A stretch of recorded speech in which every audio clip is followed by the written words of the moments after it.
Good morning, good afternoon, good evening, or good night, whenever you are tuning in to this word.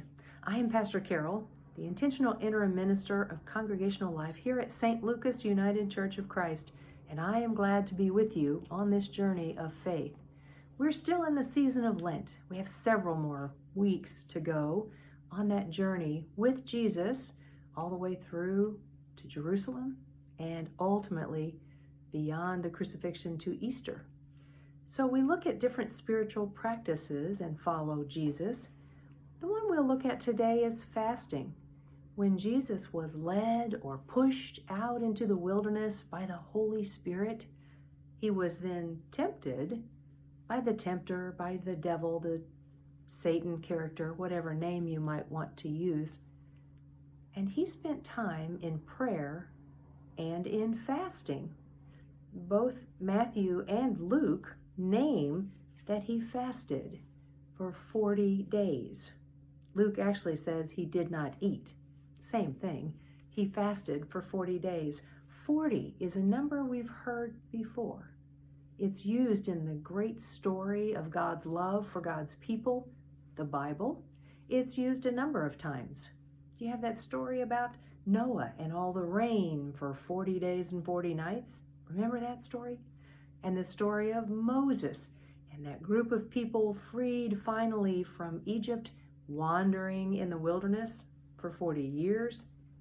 And now we get to the story of Jesus, and that number 40 is used again. 40 days. I don't know if it's exactly 40 in each case, but again, it's a way of keeping the story connected and helping us to remember the connection to the larger story. Maybe it means exactly 40. Maybe it just means a long time. So here's Jesus fasting for a long time, spending time in prayer and reflection, something of a retreat. And so he fasts during that time. I don't have a fasting practice. Do you?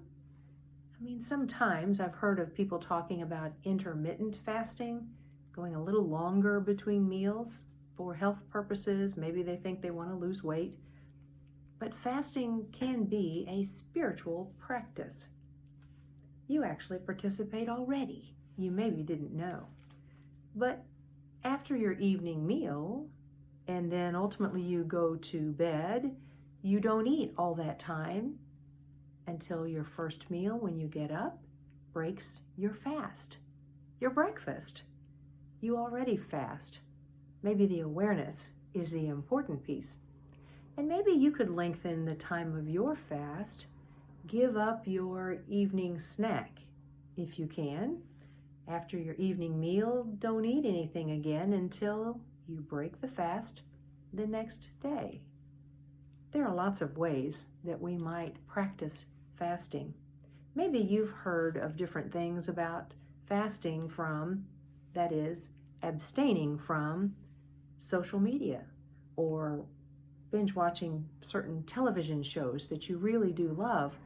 It's all about raising your awareness of how you spend your time and also spending time in prayer, a little extra prayer.